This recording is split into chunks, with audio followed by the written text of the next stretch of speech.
Iran से अब जो पैगाम सामने आया है उसने अमेरिका और पूरी दुनिया की तशवीश बढ़ा दी है। ईरानी पासदाराने इनकलाब यानी IRGC के एक सीनियर मुशीर मोहम्मद रजा नकदी ने इशारा दिया है कि तेहरान जंग को इतना तूल दिया जा सकता है कि यह ट्रंप की मौजूदा सदारती मुद्दत के इख्तिताम तक पहुंच जाए। यह सिर्फ एक जंगी बयान नहीं, इसके अंदर ईरान के मुमकिना तवील मुद्दती जंगी हिकमत अमली भी छुपी हुई नजर आती है। आखिर ईरान चाहता क्या है? क्योंकि ईरानी पासदाराने इनकलाब के मुशीर मोहम्मद रजा नकदी से जब पूछा गया कि क्या ईरान का मकसद जंग को उस वक्त तक जारी रखना है जब तक ट्रंप इख्तिदार में है, तो उन्होंने कहा कि जंग को तवील करना एक रास्ता हो सकता है। उनके मुताबिक ईरान का मकसद सिर्फ मौजूदा जंग लड़ना नहीं, बल्कि ऐसी बाजदार कुव्वत पैदा कर रहा है कि मुस्तकबिल में कोई दुश्मन ईरान पर हमला करने से पहले कई मर्तबा सोचे। यानी तेहरान का हिसाब कुछ यूं है कि अगर जंग फौरी तौर पर खत्म करने के बजाय दुश्मन को तवील अरसे तक दबाव, अखराजात और गैर यकीनी सूरत हाल में रखा जाए तो मुस्तकबिल में किसी भी अमरीकी हुकूमत के लिए ईरान के खिलाफ दोबारा फौजी कार्रवाई करना ज्यादा मुश्किल हो सकता है। यहां इस बयान का सबसे अहम पहलू सामने आता है। ईरान मौजूदा तनाज़े को बड़ी हद तक ट्रंप की पॉलिसी से जोड़ रहा है। तेहरान की नजर में अगर मौजूदा अमरीकी सदर तब्दील हो जाते हैं तो वॉशिंगटन की ईरान पॉलिसी भी तब्दील हो सकती है। इसीलिए ईरान शायद यह समझता है कि वक्त उसके हक में काम कर सकता है। अगर जंग फौरी तौर पर खत्म हो जाती है तो अमेरिका अपनी फौजी और माशी ताकत के साथ दबाव बरकरार रख सकता है, लेकिन अगर तनाज़ा तवील होता है तो वॉशिंगटन पर भी सियासी, माशी और फौजी दबाव बढ़ सकता है। यही वजह है कि ईरान के मौजूदा बयानात में सिर्फ हमले और जवाबी हमले नहीं, बल्कि तवील मुद्दती मज़ाहिमत का तस्वुर भी नुमाया है। क्योंकि यहां एक बात वाज़ेह करना जरूरी है, ईरानी मुशीर का बयान यह ऐलान नहीं है कि जंग लाजमन 2029 तक जारी रहेगी। यह एक मुमकिना हिकमत अमली के तौर पर पेश किया गया है और जमीनी सूरत हाल भी इंतहाई पेचीदा है। ईरान और अमेरिका के दरमियान जंगबंदी या उबूरी समझौते की कोशिशें पहले भी हो चुकी हैं, लेकिन बुनियादी इख्तिलाफात अब तक हल नहीं हुए। ईरान और अमेरिका के दरमियान जौहरी प्रोग्राम, पाबंदियों, जंगी कार्रवाइयों और अपना हुर्मुज़ जैसे मामलात पर इख्तिलाफ लगातार बरकरार है और रिपोर्ट के मुताबिक हालिया मुज़ाकरात में भी कोई नुमाया पेशरफ्त नहीं हुई, जबकि ईरान ने अपना हुर्मुज़ को दोबारा खोलने के लिए अपनी शर्तें भी रखी हैं। क्योंकि यह सिर्फ ईरान और अमेरिका का मसला नहीं है। अपना हुर्मुज़ दुनिया की अहम तरीन तवानाई गुजरगाहों में से एक है। यहां पैदा होने वाली तवील कशीदगी आलमी तेल की सप्लाई, शिपिंग, इंश्योरेंस और आलमी मईशत को मुतासिर कर सकती है। इसलिए अगर जंग लंबी होती है तो इसका बोझ सिर्फ ईरान और अमेरिका नहीं उठाएंगे, बल्कि खलीजी ममालिक, आलमी मार्केट और आम सार्फिन भी इसके असरात से महसूस दरअसल आने वाले दिनों में करेंगे। और इसी वजह से ईरान चाह रहा है कि यह जंग तवील मुद्दती हो, यह जंग और ज्यादा खिंचे, यह जंग डोनाल्ड ट्रंप के मुद्दते कार तक एक तरह से चले, ताकि अमेरिका को इसकी बड़ी भरपाई एक तरह से करना पड़े और अमेरिका भी यह सोचने पर मजबूर हो जाए कि उसने किसके साथ पंगा लिया है। हूसी लड़ाके लगातार सऊदी अरब को निशाना बना रहे हैं और पूरे रेड सी पर, बहरे अहमर में लगातार काबिज हैं। सबसे बड़ा सवाल दरअसल यह उठता है, जिसे हम समझने की कोशिश करेंगे कि हूसी बमुकाबला सऊदी अरब आखिर यह जंग थम क्यों नहीं रही है, यह कशीदगी आखिर कम क्यों नहीं हो रही है, हूसी लगातार सऊदी अरब को निशाना क्यों बना रहे हैं, या इसके बाद अब जो मक्का पैक्ट हुआ है, मक्का दिफाई मुआहदे के बाद क्या कुछ सूरत हाल बदलेगी या इस मुआहदे के असरात क्या कुछ होंगे, इसी को दरअसल हम तफसील में समझेंगे।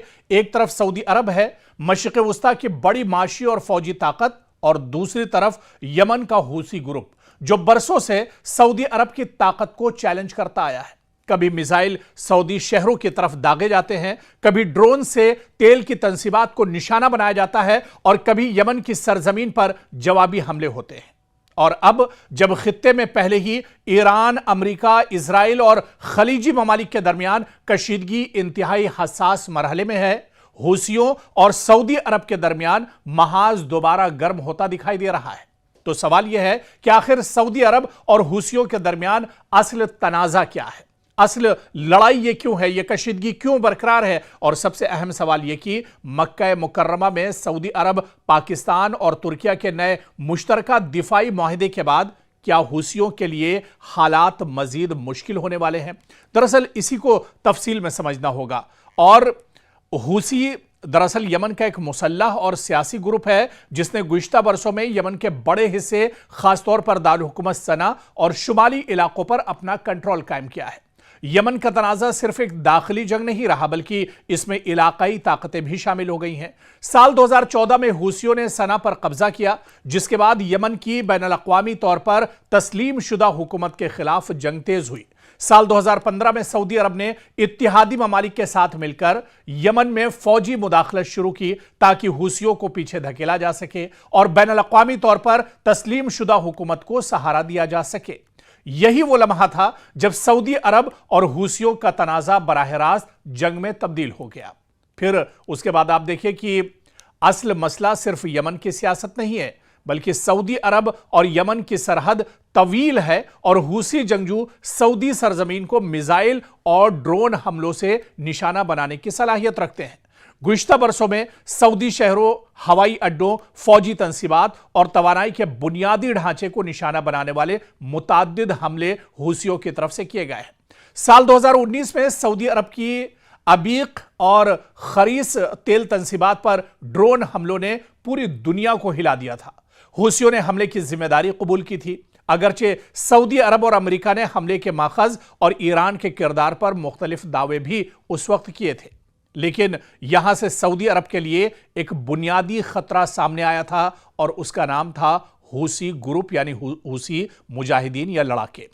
अब आप देखिए कि अगर यमन में हूसी ताकतवर रहते हैं तो सऊदी अरब की जुनूबी सरहद हमेशा दबाव में रह सकती है।